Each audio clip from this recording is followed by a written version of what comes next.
सर्वप्रथम माँ सरस्वती को कोटि कोटि प्रणाम। Welcome to my YouTube channel Counting Teacher. मैं आज आपके सामने लेके आई हूँ क्लास 8 प्रश्नावली जो है 12.2 टॉपिक जो है गुणनखंड। गुणनखंड के बारे में मैंने मेरे सबसे फर्स्ट वाले टॉपिक गुणनखंड में मैंने आपको वहां पर सारी भूमिकाएं बता दी हैं। गुणनखंड के बारे में सारी जानकारी मैंने वहां पर दी है। हम इस तरह सॉल्व करते करते हम प्रश्नावली 12.2 के 5 क्वेश्चन तक हम पहुंच चुके हैं। हमने यहाँ तक जहां तक हमने यहाँ पढ़ते आए हुए तो हमने एक ही चीज नोटिस की कि हमारे यहाँ पर पहले जो थी वो दो सर्व समीकरण थी जो आपको अब तक याद भी हो चुकी होगी, लेकिन आज थोड़ा सा हटकर है। माना कि वो सर्व समीकरण एकदम इजी है।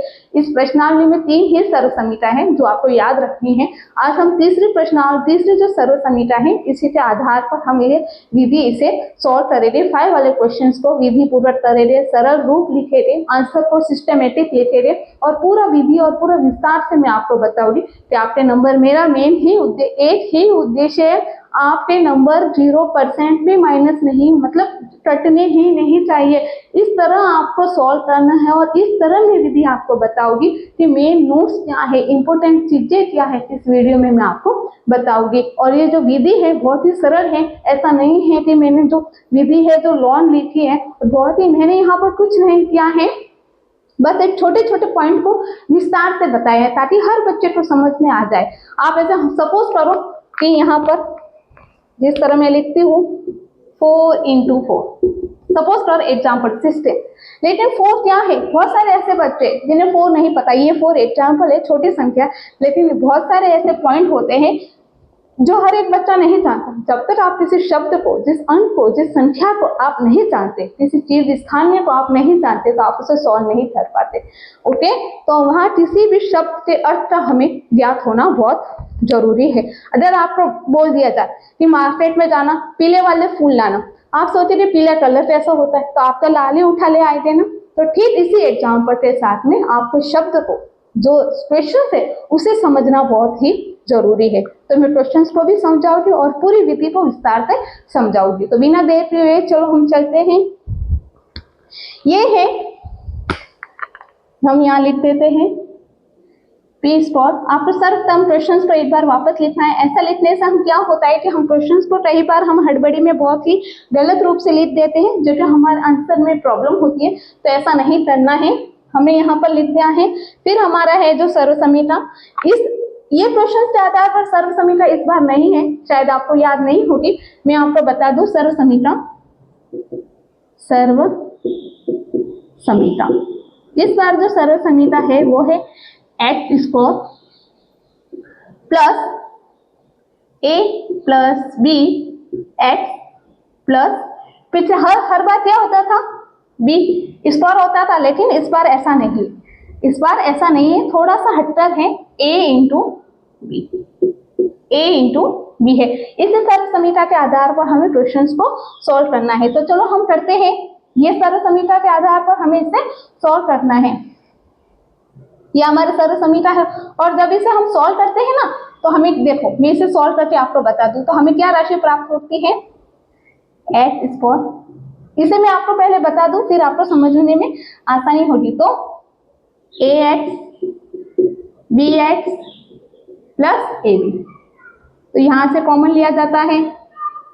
कॉमन लेने पर हमें देखो एक्स स्क्वायर, एक्स बाहर आ जाता है, एक्स प्लस ए, और यहाँ पर b कॉमन है तो b बाहर आ जाता है, x प्लस ए। बस हो गया, x प्लस ए और x plus b, x plus A और क्या मिलता है, तो x प्लस ए मिलता है और x प्लस बी। जब ये इस तरह की राशि हमें जब खुलती है तो ये किस तरह खुलती है, ये सर्व समीकरण किस आधार से सॉल्व होते हैं, ये राशि हमें प्राप्त होती है, ये गुणनखंड हमें प्राप्त होते हैं। मैंने वो आपको यहाँ पर सॉल्व करके बता दिया। तो हमारा जो क्वेश्चन है वो कुछ इस तरह है, इन्हें आप लिख सकते हैं P स्क्वायर। पहले क्वेश्चन को एक बार हम लिख देते हैं। ओके, हमने यहाँ पर लिख दिया है। फिर अब इसे क्या करना है, देखो ये सबसे मेन इंपॉर्टेंट, यहाँ पर हमें दो ऐसी संख्या लिखनी है जिन्हें अगर हम प्लस करें तो 6 आ जाए और गुना करें तो 8 आ जाए। आपने तभी बचपन में पहेलियां ऐसे बहुत पूछी जाती थी, मैं एक राशि बताऊं, मैं एक संख्या बताऊं, पहेलियां बहुत हुआ करती थी। हालांकि अब मोबाइल हो रहे, टीवी हो रहे, टीवी तो पहले भी थे लेकिन अब ज्यादा है। सबसे ज्यादा आज के बच्चे हैं वो मोबाइल में गुम हो, पर पहले ऐसे खेल नहीं हुआ करते थे। पहले जब बच्चे होते तो चुटकुले होते थे और पहेलियां होती थी जिनमें बड़ा ही मजा आता था। फिर मैं आपको एक ऐसी पहेली बताने जा रही हूँ, तो आप जल्दी से मुझे कमेंट करके बता दें। सबसे पहले वाला जो कमेंट, मैं उससे पता चल सकती हूँ कि आपका माइंड कहाँ तक है।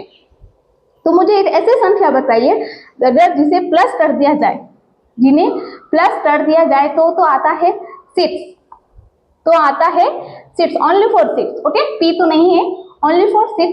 और अगर गुना कर दिया जाए, और अगर गुणा कर दिया जाए तो आता है 8। क्या आप जल्दी से बता सकते हैं? 1 2 3 4 5 स्टार्ट नाउ। तो हाँ, मैं बता सकती हूँ। किसी ने बताया मुझे, जब वीडियो के बाद में कमेंट चेक करूंगी तो मुझे पता चल जाएगा कौन से बच्चा जिसका माइंड बहुत ही विकसित है, जिसने मुझे पहले का आंसर बता दिया। तो आप सोचो, माइंड एक ऐसी चीज है ना जिसे आप जितना सोचोगे और ये विकसित होता जाएगा। कहते हैं ना, खाली दिमाग शैतान का घर होता, तो बस ठीक इसी तरह। तो आप इसे सोचोगे तो ऑटोमेटिक आपके माइंड में ढूंढेगे क्वेश्चन। एक बार हार्ड लगेगा, फिर नेक्स्ट टाइम आप जब ऐसा करेंगे तो आपको इजी लगेगा। तो 4 और 2, 4 गुना 4 और 6, प्लस 4 प्लस 2 6, और 4 गुना 8 हो गया। तो हमें बस हमारा आंसर मिल गया है।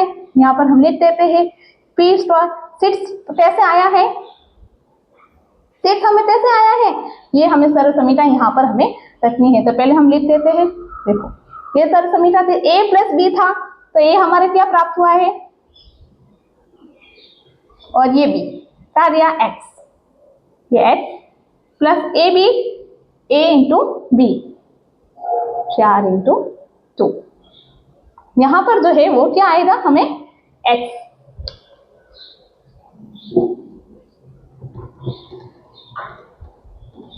पुस्तक में सरल समीकरण अनुसार x था, लेकिन हमारे जो समीकरण के अनुसार यहाँ पर हमें p प्राप्त हुआ है, तो हम यहाँ पर p लिखेंगे। क्या ठीक इसी तरह आपको नहीं लग रहा, देखो p स्क्वायर हो गया a प्लस बी हमारा आ गया है, x जो है यहाँ पर x है तो हमारे पास यहाँ p है, प्लस a इंटू बी, तो 4। तब इसे हम सॉल्व कर देंगे। p स्क्वायर प्लस 4 p के साथ में 4p प्लस 2p माइनस 8 हो गया है। आपको इस तरह देखो, इस तरह हमें राशि प्राप्त हुई है। इस तरह जब इसे हम हल करना है तो आपको इस तरह हमें इसे हल करना है। इस तरह हमारा जो आंसर है कुछ इस तरह आना चाहिए। तो चलो हम हल करते हैं इसे, बहुत ही आसान है। यहाँ पर हम जब कॉमन देखते हैं, एक तो p स्क्वायर है, इस p स्क्वायर को थोड़ा सा मैं नीचे लिख देती हूँ, p स्क्वायर है और ये 4p है, इनमें से कॉमन क्या आएगा, 4 इसमें, p इसमें है और p इसमें है, तो p को आ गया बाहर, और पीछे जो बचा है p प्लस 4, p प्लस 4 ही बचेगा, क्योंकि देखो p तो बाहर आ गया है और यहाँ p स्क्वायर था तो p बच गया प्लस 4, और यहाँ पर हम जब देखते हैं प्लस 2, यहाँ हमें क्या बाहर आ रहा है 2, तो इसमें भी है 2 4 जा 8, तो यहाँ पर जो है बच रहा है p माइनस 4, माइनस प्लस ये प्लस है, यहाँ पर ये प्लस है, सॉरी ये यहाँ पर प्लस है, माइनस तो यहाँ पर कुछ है ही नहीं। तो देख चुके हैं p प्लस 4 और p प्लस 4, तो हमारा एक जो गुणनखंड मिला है कॉमन p प्लस 4, और जो दूसरा जो है p प्लस 2, ये हमारा है आंसर, ये हमारा है आंसर। तो क्या आपको ये समझ में आ गया है? और अगर आपको समझ में आता हो तो आप बीच में प्लीज मुझे बीच में लाइक करें मेरी वीडियो को। ये एक जो है यहाँ पर 4 कैसे आया, बहुत सारे बच्चों को समझ में नहीं आया। 2p मतलब 2 इंटू p, और एक 2 इंटू 2 इंटू 2, और एक मैंने कैसे प्राप्त किए हैं, ये कुछ इस तरह आप देख सकते हैं। तो ठीक है, इनमें से अगर 2 चला जाएगा तो पीछे क्या बचेगा, 4 ही बचेगा, ये 4 हो गया ना, ये 4, तो ठीक हो गया। हम इसे रफ कर देते हैं। आपको ये वीडियो समझ में आ रहा है? अगर आ रहा है तो प्लीज मुझे आप कमेंट करके बताएं। बहुत ही सर्व समीकरण आसान है। हमने जो इसके पहले जो सर्व समीकरण की थी उससे भी ये जो सर्व समीकरण है वो आसान है। तो हम सर्व समीकरण को रहने देते हैं और सेकंड वाला क्वेश्चन लिखते हैं, जिससे कि हमारा वीडियो लॉन्ग नहीं होगा और कम समय में हम अच्छे से समझ सके। हमारा जो सेकंड वाला जो क्वेश्चन है वो है, इस बार थोड़ा माइनस है, बिल्कुल आपको नहीं घबराना है। Q square minus 10 Q plus 21। मैं इस बार भी आपसे कुछ पहेलियां पूछूंगी। तो ये सर्व समीकरण है एच स्क्वायर ए बी और ए इंटू बी, जहां हमें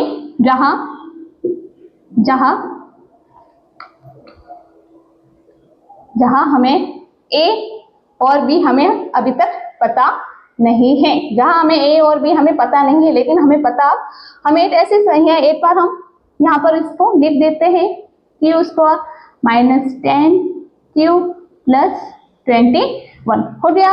अब यहाँ पर हमें क्वेश्चन को 10 क्यू माइनस 10 क्यू प्लस 21, तो हमें क्या करना है, ऐसी संख्याएं ढूंढनी है जिसे अगर प्लस करें तो 10 और माइनस करें मल्टीप्लेट मतलब गुना करें तो 21। तो आप सोच सकते हैं ऐसी कौन सी संख्या है, प्लस में हो सकता है और माइनस में भी हो सकता है। तो देखो 7 को 3 से अगर प्लस करे तो 10 और 7 को 3 से गुना करे तो 21। तो हमारा ए हमें क्या प्राप्त हुआ है, ए हमें जो प्राप्त हुआ है वो 7 और बी हमारा प्राप्त हुआ है 3। ओके, अभी आपको पता चल गया है, तो बस हो गया, बहुत ही आसान है ये।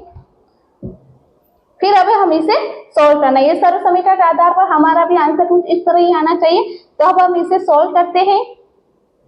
क्यू स्क्वायर माइनस तो बाहर था ही, 7 प्लस 3, ये जो क्यू है वो बाहर है, प्लस 7 इंटू 3। ओके, फिर इनको हम इस तरह कुछ नीचे लिख सकते हैं, मतलब ये सर्व समीकरण को वापस हम नीचे लिख रहे हैं। तो क्यू स्क्वायर माइनस ये जो क्यू है, चलो इसे यहाँ इस तरह लिख देते हैं जिससे कि आपको समझने में आसानी होगी, प्लस ये तो हमारा आ गया है 21, 7 इंटू 3 21। अब इससे हम सॉल्व कैसे करेंगे, देखिएगा, थोड़ा सा ध्यान रखिएगा। क्यू स्क्वायर देखो माइनस है, यहाँ क्या है, माइनस जब प्लस के साथ में गुणा होगा तो 7 क्यू, और माइनस जब प्लस के साथ में वापस गुणा होगा तो माइनस 3 क्यू आ गया। अब आप देख सकते हैं माइनस माइनस प्लस होता है, 10 बड़ी संख्या के सामने माइनस है, इसलिए हमारा आंसर में क्वेश्चन में भी 10 माइनस में हो गया, प्लस 21। अब इनका क्या करना है, आपको गुणनखंड निकालना है।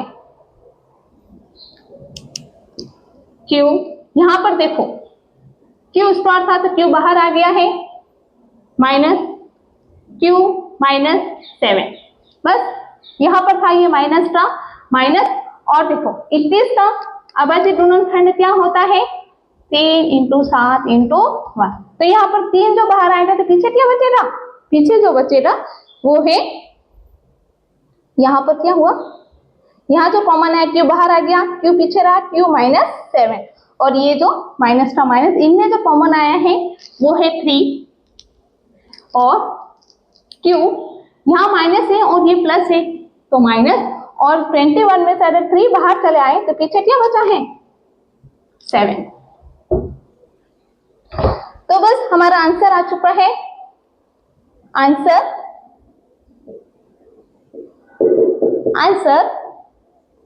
क्यू माइनस 3 और क्यू, ये तो क्यू माइनस 3 हो गया, और जो कॉमन आया था वो क्या था, ये वाली, आप देख सकते हैं ये हमारा है आंसर।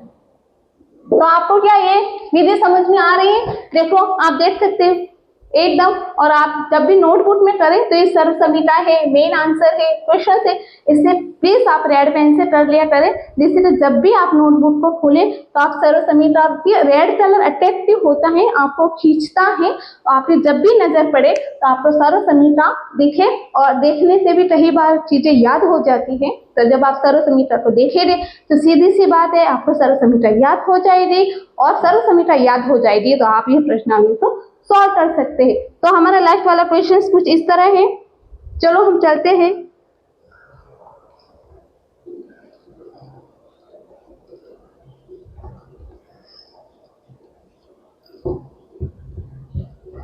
बहुत ही आसान है, उनसे तो ये बहुत ही आसान है।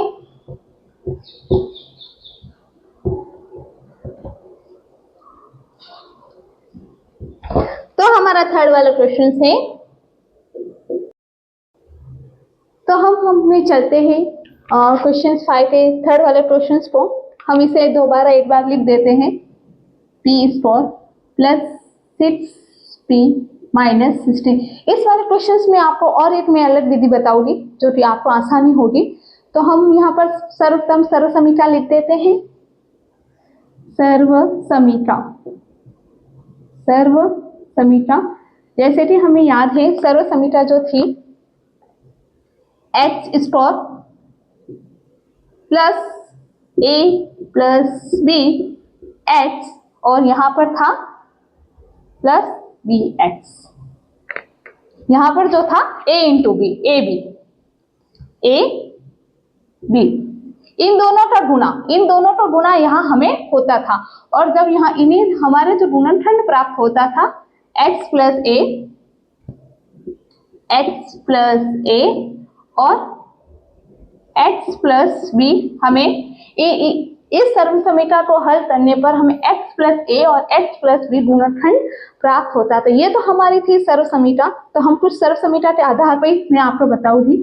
सर्व समीटा अनुसार, सर्व समीटा अनुसार अनुसार अनुसार मान रखने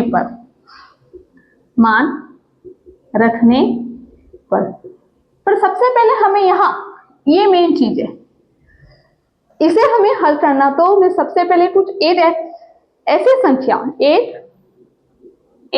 संख्या जिन्हें प्लस या माइनस कर दिया जाए तो हमारा आंसर आता है 6, और अगर गुणा कर दिया जाए तो हमारा आंसर आता है 16। तो क्या आप बता सकते हैं ऐसी कौन सी संख्या है? तो हाँ, हम बता सकते हैं 8।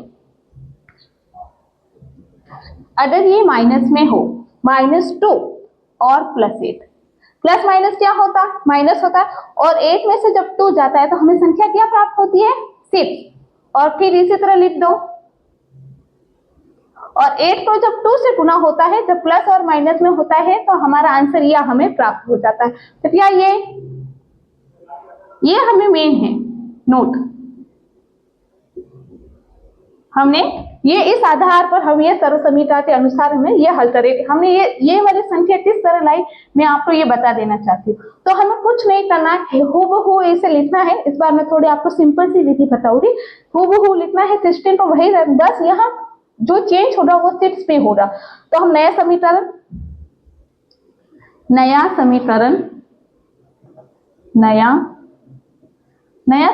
जो लिखते हैं, नए समीकरण को मैं कुछ इस तरह लिख सकती हूँ।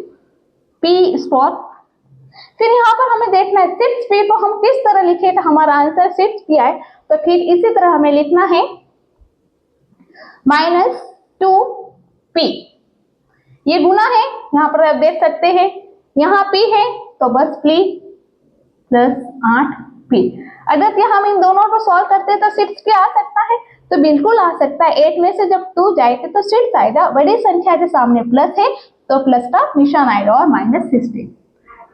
अब हो गया है हमारा नया समीकरण। अब इसे सॉल्व करना है। पहले हम क्या करते थे, पूरे तो विस्तार से लिखते थे तो आपको थोड़ी प्रॉब्लम होती, लेकिन मैंने और अलग विधि लाई है, थोड़ी शॉर्ट।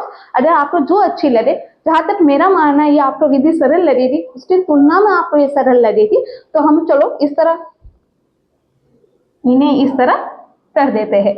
ओके, तो हमें यहाँ पर जो गुणनखंड मिला, सार्वगुणनखंड तो हमें इसे बाहर लाना है। इनमें से जो कॉमन आता है वो है P, और जो पीछे बचा है P और -2, P -2 ही बचेगा, क्योंकि P जो हमारा बाहर आ चुका है, इनमें से P स्क्वायर था तो P बचा, माइनस का माइनस और यहाँ पर प्लस का प्लस। यहाँ पर हमें देखना है, यहाँ हमें क्या देखना है, इन दोनों में कॉमन क्या आता है। तो मैं आपको बता दूं आपके जानकारी के लिए, क्या हम 80 को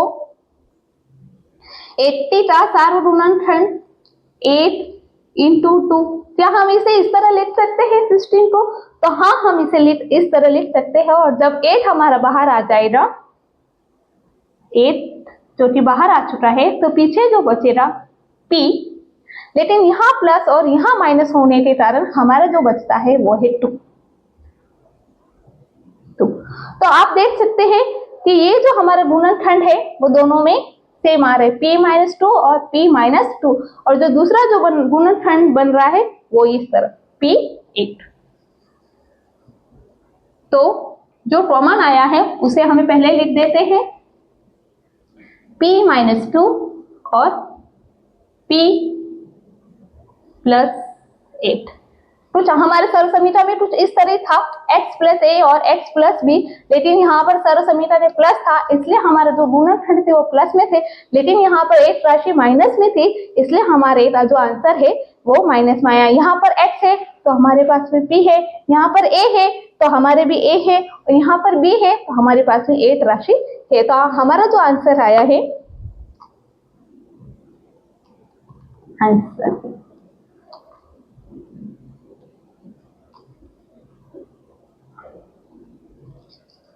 ओके, तो हमारा जो आंसर आया है वो P -2 P +8।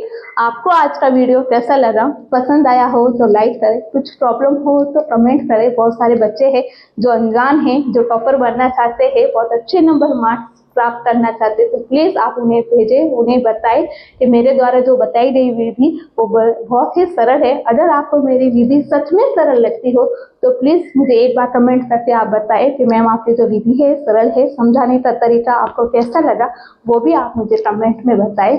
हम और लाए दे अगले वीडियो, मोटिवेशन वीडियो, अच्छी अच्छी विधि और इससे भी आसान में विधि लाने की कोशिश करूँगी। आप सब खुश रहिएगा, अच्छे नंबर प्राप्त करिए, पढ़ाई करें, कक्षा में मेरिट आए। मैं इसी कामना के साथ आज के वीडियो को विराम देती हूँ। मिलते हैं अगले वीडियो में, तब तक वंदे मातरम।